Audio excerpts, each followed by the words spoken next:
Hello, my name is Anne and I'd really like to share my story, my lived experience. We've all got a story to tell and mine goes back away to 1954. We had just come off rationing and I was born in Stockbridge, Hamilton Place in Edinburgh. And our dwelling house wasn't a normal wee flat or a whole house. It was an army drill hall, because my parents were caretakers in the army drill hall. So I was brought up with bagpipes and drums. I was brought up with soldiers traipsing up and down between canteens and sergeants' messes.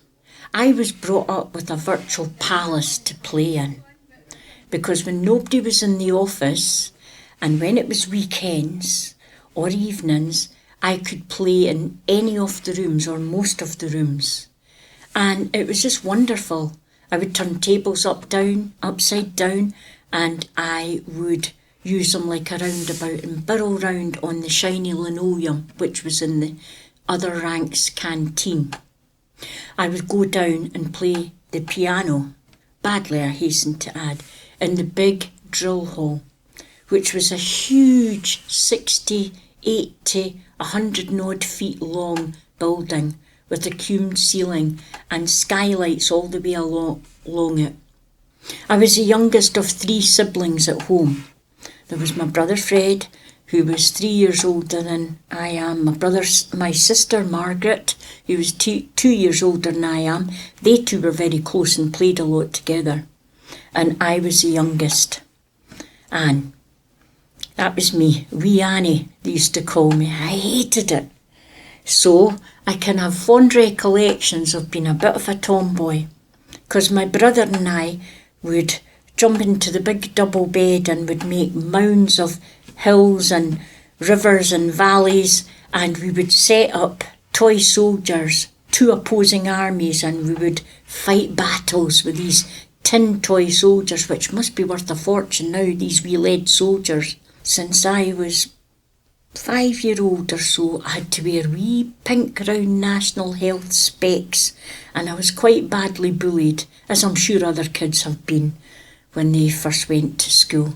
But I was really quite miserable, and then I had an inspiring teacher, Miss Ballantyne in primary 2, and she took me aside and she says, "Do you know, 4 eyes is the name you've been called, but you have got 4 eyes and not 2, which means that you've got special powers." Well, my ears pricked up, because I loved Superman, and my brother used to collect the Marvel Superman comics. And I thought, I've got special powers, this is great.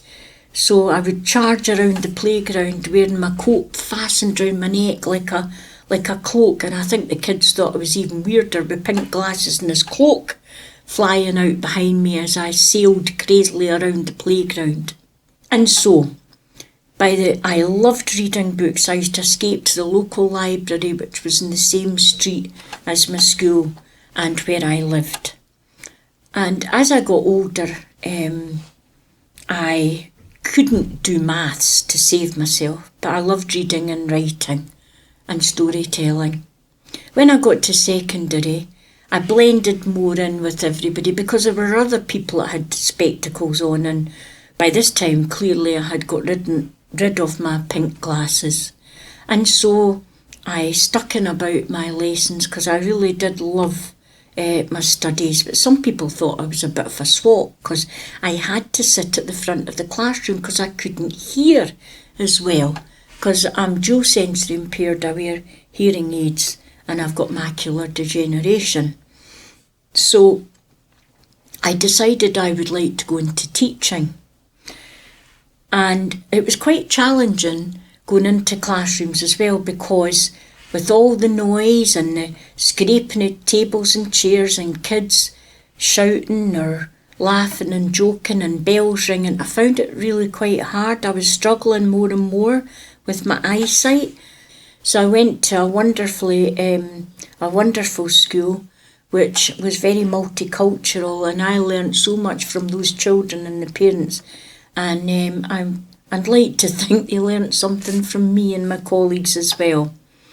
And that was a very, very special school, and it's so dear to my heart even to this day. And I was struggling more and more with my eyesight.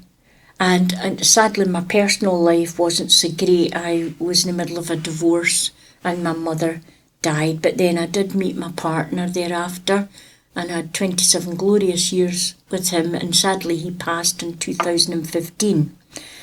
But as my eyesight was getting worse and I moved schools again, I was really worried that I was going to end up without a job and I couldn't pay my mortgage because my partner had his own house, so he had nothing to do with my finances.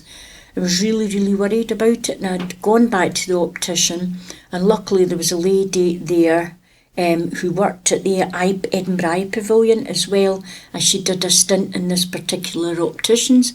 And it was when photographic retinopathy had first really come in. They took a photograph of the back of my eye and they saw these little spots are called drusen, and that is a clear indication that I had the onset, very early onset of macular degeneration. It's normally an eyesight condition that affects older people, and it meant central vision loss. And my glasses got stronger and stronger, and then eventually to no avail, things were really, really bad. So I ended up having stress and anxiety, and I ended up having to get medical retirement in my 40s. And I thought that was my life over. Where do I go from here? You just get diagnosis and then you're not kind of given an awful lot of support. That happened at the time. And then the National Galleries of Scotland did do a once a month tours and workshops, and there I met my friend who is an audio describer of artworks, and subsequent to that she enjoys conversations with me about art, and I've actually done some work with her and having conversations about new and developing artworks. So also I went along to a storytelling workshop because I really miss telling stories to the children, although it was different because you're reading it out of a book and maybe adding bits in. But this was an oral storytelling workshop with Margaret Bennett, and it was part of the Audacious Women Festival, and I thought, well, I'm a wee bit audacious, I'll just go along to this. And I met a woman there who became a good friend of mine, and she lives where I now live in Portobello. And she encouraged me to join a local storytelling group called the Borough Blatherers. And we have each written a story this year. I've been a member of the Borough Blatherers for about 3 years, and it's going to get published in our first ever book, which is being released. The official opening, or whatever you call it, is also being held. The official launch has been held at the Storytelling Centre this October also. So it's just great to be here and to be able to share my story. My main thing is, like any story, I'm trying to speak to you heart to heart, eye to eye, and I hope that some of my story will help and inspire others to dare to dream, and then have the right to dream and have the right to deliver that dream.